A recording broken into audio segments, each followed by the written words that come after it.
You could go and get a Philly cheesesteak, a relatively basic sandwich for this price right here. I don't think so. I think it should be this instead. That is but cheaper.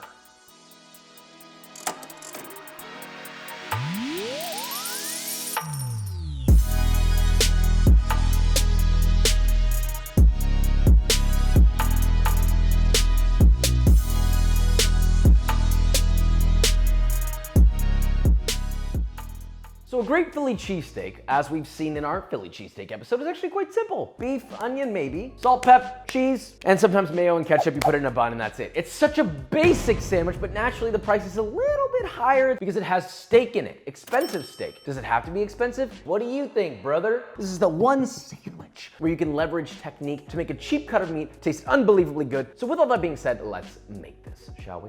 This sandwich ain't just dummy cheap. It's slap your knee, rip your pants off, and call your grandma easy. Of course, there is the aspect of bread. Sure, yes, hoagie bread. If you can find some already made for cheap, then great. But it turns out making your own hoagie bread can be relatively simple, and you can flex on your friends and family with it. You made bread, and therefore you're more powerful. So get yourself 1 cup or 240 milliliters of whole milk at 95 Fahrenheit, whisk in 2.5 teaspoons or 8 grams of instant yeast, and 2.5 tablespoons or 33 grams of granulated sugar. Separately, whisk together 3 cups or 450 grams of all-purpose flour and 1 teaspoon or 3 grams of fine sea salt till combined. Now you can do this by hand, but if you use a stand mixer, transfer the flour mix to the bowl of that. Turn on to medium-low, pour in your yeasty milk, followed by 2 whole eggs. Now, if kneading by hand, at this time you'll also add a 1/4 cup or 58 grams of vegetable oil and mix that together till smooth. But if you're using that stand mixer, I prefer to let this knead until combined and starting to smooth out, and then I'll add a 1/4 cup or 58 grams of unsalted softened butter, allowing that to fully incorporate until you have a smooth and supple dough, which is about 5 minutes of kneading. Now roll into a rough ball, place in a separate medium grease bowl, cover with plastic wrap, and rise for 1 hour. Fart and burp your dough, turn it onto a work surface, cut it into 6 even pieces, about 145 grams each. Roll those into light balls, cover with a damp towel, and rest for 10 minutes. After that, roll those bad boys into 7-inch logs, increasing pressure towards the ends to taper into pints. Place it on a parchment-lined baking sheet and repeat with the rest. Once they're all done, cover those and let them proof for 25 minutes at room temperature, then gently brush with egg wash consisting of 1 whole egg beaten with a splash of water till combined. Once they're all brushed, top each of those with a light sprinkling of sesame seeds to coat the tops. Give them a light slash about 1/4 inch deep with a razor across the entire top of the dough. Slam that brother into an oven set to 375 for 13 to 15 minutes or until they look like a hoagie roll from a goddamn cartoon.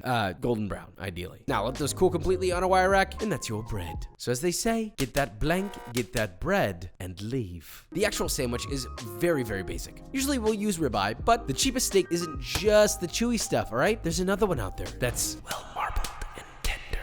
And it's the chuck blade steak. Many butchers will have it, you just gotta ask. Get 2 pounds or 900 grams of that stuff, make sure it's boneless, and slice it against the grain no more than 1/4 inch thick. If you can go thinner, then great. Freezing the meat for about 25 minutes before slicing will help you get it thinner if your knife is dull. Now, the rest of this happens real quick, so get your buns ready. Split the hoagie, leaving a little bit of a back piece attached to keep it all together, and sure, you can toast it, but this is beautiful and warm from the oven, so I'm just gonna go straight into giving both sides a nice smear of mayonnaise. And then to cook your buff, either get a plancha or a large cast iron pan nice and hot over medium high, coat it with just enough oil to coat the bottom, add in 1 diced sweet onion, hit that with salt to taste, and let that cook until it's just barely beginning to soften, but you got some nice color going on. Now add all of your beef. If there's not enough room, you're gonna need to do this in batches. Spread it out so it gets full contact with the heat source, and let that sear for about 2 minutes or until it starts to get some nice browning. Flip, repeat on the other side, and then once it's cooked nicely, but still juicy, it's thin, okay? It's gonna get cooked through quickly, which means it will dry out quickly, so pay attention here. Chop it with a wooden spoon or a metal spatula, tossing both the meat and the onion together to incorporate evenly. Now gather 1/6 of your meat in a mound that's roughly the shape of your bread, so like a skinny football. Layer on 1 slice of provolone and 1 slice of white American cheese. Oh my God, he's using American cheese. Yeah, you know, it's something that they do in Philly, all right? You know, usually it's a one or the other thing, but if you don't want to make decisions that day, then do both. I also doubled up on the cheese here, which was a little too much, so don't do that. Now, once the cheese is melted, pick that up with your spatula, load up your sandwich, and I'll be damned. That is a beautiful looking Philly cheesesteak with no frills. And who knows, you know, maybe the people of Philly are looking at this like, hey, what are you doing with the goddamn sandwich? This is a culture you're messing with. What do you think about that Philadelphia accent? Not very good, huh?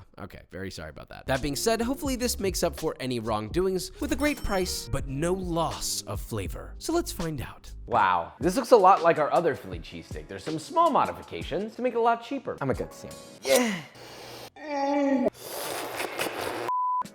I'm having flashbacks. When we went to Philadelphia, all the disappointments. so many. This is a resolution to those disappointments. It is delicious. It has all the textures you want. It's cheesy, it's rich, it's fatty. A lot of time people think, oh, you have to get this tough piece of meat that has no flavor and it's not juicy and has no fat in order to save money on a steak. Are you serious? One of the quickest ways to make a steak tender is cut it thin. And guess what, brother? That's this Philly cheesesteak right here. This is everything that I would want in a Philly cheesesteak, and I genuinely don't feel much of a difference between this and the other one. It's faster, cheaper. What more do you want? I know what you want. You want B-roll.